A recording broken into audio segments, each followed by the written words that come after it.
Chance Ryan yesterday.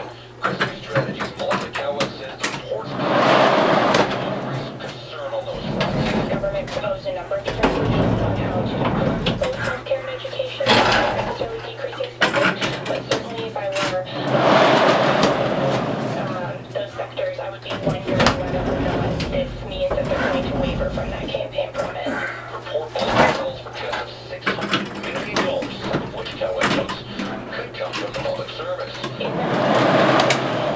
They wanted to, decrease everybody's wage. In fact, they said with non-bargaining employees that they were looking at raising the rates. I think that what they want is to make sure that the service is competitive, that they're attracting talent, but there's a line. Marvin Hank. The report does steer clear of the development of revenue streams, which was mandate to look at spending issues specifically. Definitely succeeded in doing that.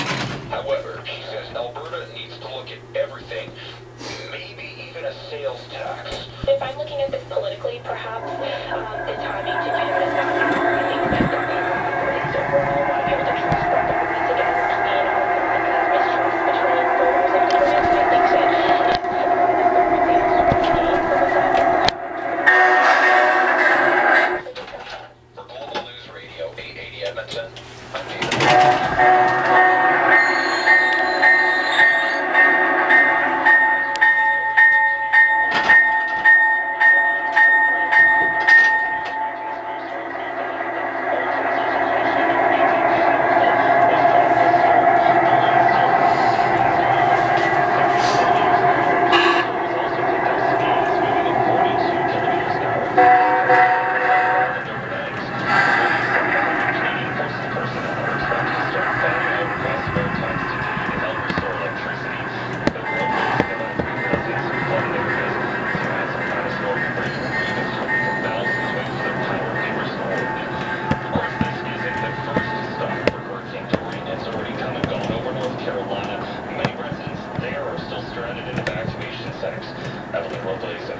Children left their coastal home Wednesday as their town remains off limits and without power.